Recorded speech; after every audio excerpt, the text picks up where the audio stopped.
Good morning बच्चों, कैसे हो आप सभी। आशा करता हूँ आप सब बहुत अच्छे और अपनी अपनी पढ़ाई अच्छे से कर रहे हो। बच्चों, जो बच्चे इस चैनल पर पहली बार आए हैं वो इस चैनल को सब्सक्राइब करके बेल आइकन को प्रेस कर दीजिए। देखिए बच्चों, आज का जो हमारा टॉपिक है वो है व्हीट स्टोन सेतु। ठीक है, मोस्ट इम्पोर्टेंट टॉपिक है, बहुत ज़रूरी टॉपिक है। ठीक है, तो आप लोग इसे जो है बहुत अच्छे से समझिए और बहुत अच्छे से इसे याद कीजिए। देखिए बच्चों, इसमें है यह चार प्रतिरोधों को श्रेणी क्रम में जोड़कर बनाया गया एक उपकरण है। यानी कि इसमें हम क्या करते हैं, चार प्रतिरोध को श्रेणी क्रम में जोड़ लेंगे और एक उपकरण बना देंगे जिसकी सहायता से हम किसी अज्ञात प्रतिरोध का मान ज्ञात कर सकते हैं। फिर देखिए बच्चों, अगला टॉपिक है व्हीट स्टोन सेतु का सिद्धांत। ठीक है, परीक्षा में अधिकतर व्हीट स्टोन सेतु के सिद्धांत के रूप में हमसे ये पूछा जाता है। तो देखिए बच्चों, इसमें है क्या, इसमें चार प्रतिरोधों P, Q, R व S को श्रेणी क्रम में जोड़कर एक चतुर्भुज ABCD के रूप में जोड़ देते हैं। बच्चों, हमारे पास चार प्रतिरोध होंगे, मतलब चार प्रतिरोध तार हैं, उनको हम श्रेणी क्रम में जोड़ देंगे। ठीक है, श्रेणी क्रम में जोड़ने के बाद हम उनका चतुर्भुज बना देंगे जिसमें एक भुजा में केवल एक ही प्रतिरोध काम आएगा। ठीक है, यानी कि AB भुजा जो होगी उसमें मान लीजिए कोई P प्रतिरोध लग जाएगा, जो BC भुजा होगी उसमें कोई दूसरा प्रतिरोध मान लीजिए R प्रतिरोध लग जाएगा। ठीक है, तो इस तरीके से बस एक भुजा में एक ही प्रतिरोध यहाँ काम आएगा। फिर देखिए क्या करेंगे, इसके एक विकर्ण AC पर एक सेल E तथा कुंजी K1 जोड़ देते हैं तथा दूसरे विकर्ण BD में एक धारामापी G तथा कुंजी K2 जोड़ देते हैं। बच्चों, इसमें जो हमारा एक विकर्ण होगा AC विकर्ण में हम क्या करेंगे, एक सेल लगाएंगे और एक कुंजी लगाएंगे K1 और दूसरे विकर्ण में एक धारामापी जोड़ देंगे और एक दूसरी कुंजी K2 जोड़ देंगे। जो सेल के पास जो कुंजी लगी होगी उसका नाम K1 रहेगा और जो धारामापी के साथ में कुंजी रहेगी उसका नाम K2 रहेगा। अब देखिए बच्चों, अब क्या करेंगे, अब इन भुजाओं में लगे प्रतिरोधों को इस प्रकार समायोजित करते हैं। यानी कि जो चारों भुजाओं में प्रतिरोध लगे हैं उन्हें हम इस प्रकार से समायोजित करेंगे, यानी इस तरीके से उन्हें कर देंगे कि चतुर्भुज की किन्हीं दो संलग्न भुजाओं में लगे प्रतिरोधों का अनुपात। बच्चों, संलग्न भुजाएं क्या होती हैं, चतुर्भुज की वे भुजाएं आपस में एक दूसरे के संलग्न होंगी जो कि एक दूसरे से जुड़ी हैं। ठीक है, जो एक दूसरे से जुड़ी होंगी वही भुजाएं संलग्न भुजाएं कहलाती हैं।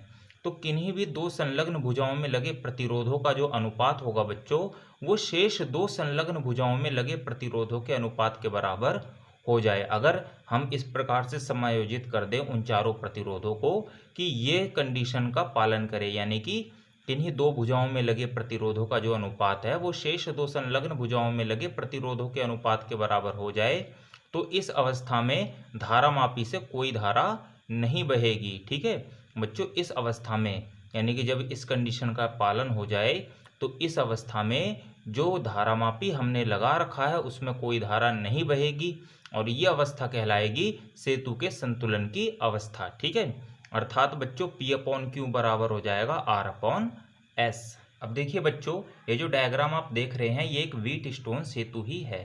देखिए इसमें क्या है, इसमें ये प्रतिरोध है P जो कि AB भुजा में लगा हुआ है, BC भुजा में प्रतिरोध R लगा हुआ है, AD भुजा में प्रतिरोध Q लगा हुआ है और CD भुजा में प्रतिरोध S लगा हुआ है। ठीक है, तो देखिए ये एक चतुर्भुज बना है।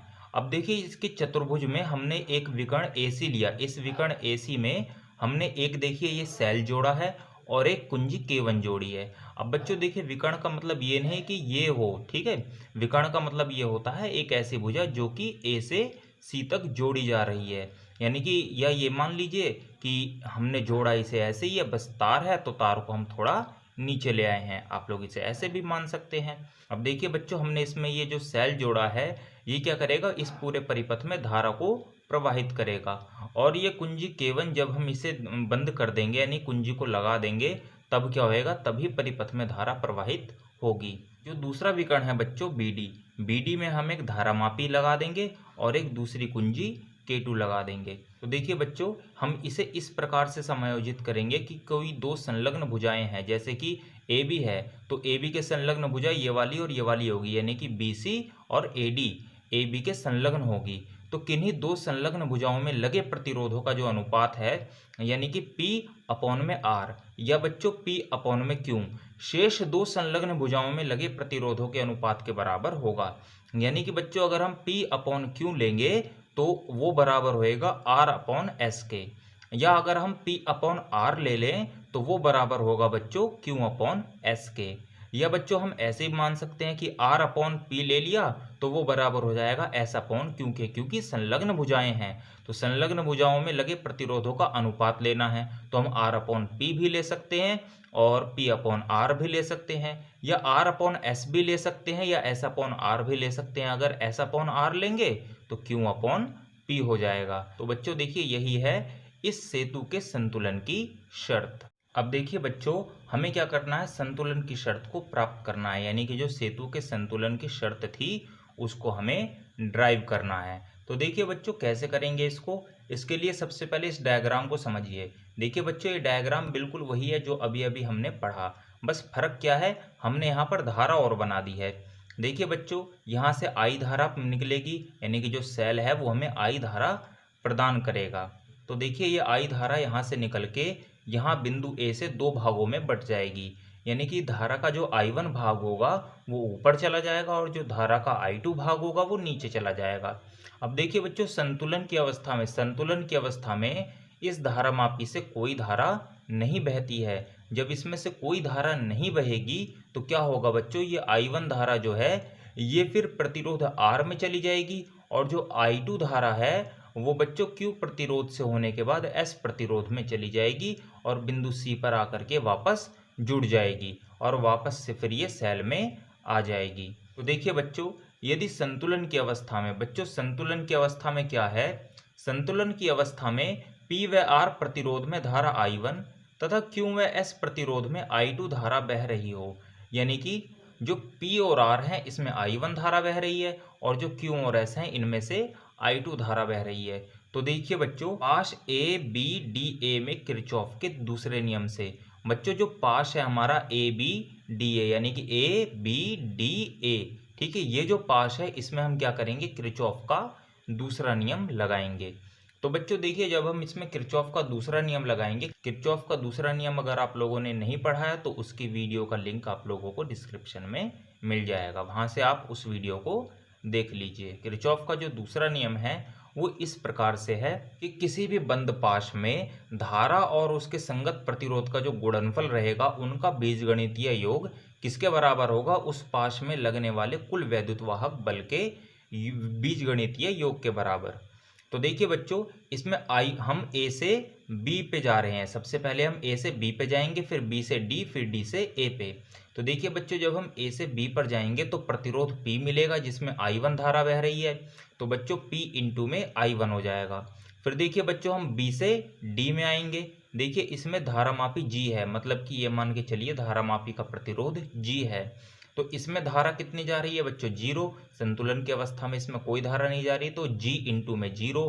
फिर बच्चों जब हम D से A पर वापस जाएंगे तो क्या होगा, देखिए इसमें Q प्रतिरोध आ रहा है और Q प्रतिरोध में I2 धारा आ रही है, लेकिन हम जा रहे हैं D से A और धारा आ रही है A से D, तो बच्चों इसको हम माइनस में लिखेंगे।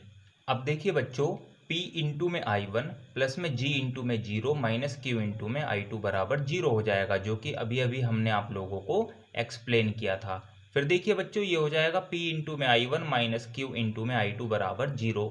फिर इस टर्म को हम दूसरी साइड भेज देंगे, यानी कि P into I1 is equal to हो जाएगा Q इंटू में I2। इसको बच्चों हम इक्वेशन 1 नाम दे देंगे।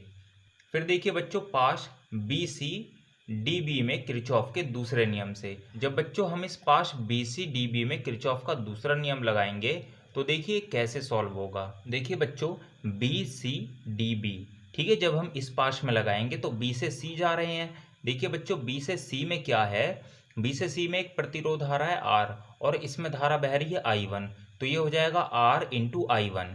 ठीक है, जब हम C से D पे जाएंगे तो बच्चों प्रतिरोध आ रहा है S और इसमें धारा आ रही है I2 और हम जा रहे हैं C से D पर और धारा आ रही है D से C, तो बच्चों इसे हम माइनस में लिखेंगे, यानी S इंटू I2 लिखेंगे हम माइनस में। फिर बच्चों हम D से B पे जा रहे हैं, D से B में क्या है बच्चों, धारामापी G आ रहा है, ठीक है, तो इसमें धारा जा ही नहीं रही, तो G इंटू में 0। अब देखिए बच्चों, दोनों ही पास में क्या है, कोई सेल नहीं है, तो इसके लिए जो विद्युत वाहक बल होगा वो 0 हो जाएगा। हमने जो है आपको जब ये इस पास में किरचॉफ का नियम लगाया था तो हमने 0 ले लिया था। वो 0 हमने इसीलिए लिया था क्योंकि इसमें भी क्या है बच्चों, सेल नहीं लगा है और ना इस पास में कोई सेल लगा है, तो इसलिए हमने बराबर में 0 माना है। अब देखिए बच्चों, ये हो जाएगा R इंटू में I1 माइनस S इंटू में I2 प्लस में G इंटू में 0 बराबर 0। यानी कि बच्चों, हम इस कंडीशन में जहाँ पर प्रतिरोध R था वहाँ पर हम धारा की दिशा में चल रहे थे, जहाँ प्रतिरोध S था वहाँ हम धारा के विपरीत चल रहे थे, और हमने आपको बताया कि इस पाश में कोई भी सेल नहीं लगा, इसलिए इसका विद्युत वाहक बल 0 हो जाएगा। अब देखिए बच्चों, R into I1 minus S into में I2 बराबर 0। फिर ये बच्चों दूसरी साइड चला जाएगा, तो R इंटू में I1 बराबर हो जाएगा S इंटू में I2। इसको बच्चों हमने इक्वेशन 2 नाम दे दिया। अब देखिए बच्चों, समीकरण 1 और 2 से, ठीक है, समीकरण 1 व 2 से हम क्या करेंगे, इन दोनों को डिवाइड करेंगे। तो डिवाइड देने के लिए बच्चों P इंटू में I1 अपॉन में R इंटू में I1 हो जाएगा, ठीक है, P इंटू I1 अपॉन में R इंटू I1। ये बराबर हो जाएगा बच्चों Q इंटू में I2 अपॉन S इंटू में I2। तो देखिए I1 से I1 कैंसिल, I2 से I2 कैंसिल, ये हो जाएगा P upon R is equal to Q upon में S। देखिए बच्चों, हम इसको इस तरीके से भी लिख सकते हैं कि Q को हम इस तरफ लिख लें और R को इस तरफ लिख लें, तो ये हो जाएगा P अपॉन में Q is equal to R upon S। यही क्या है बच्चों, यही व्हीटस्टोन सेतु के संतुलन की शर्त है।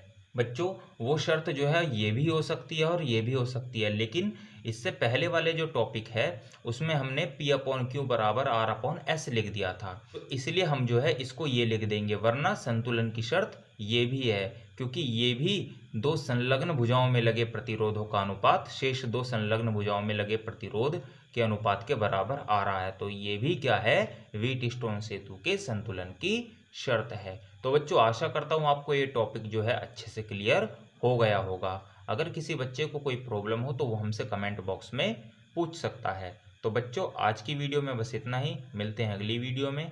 Okay, thank you.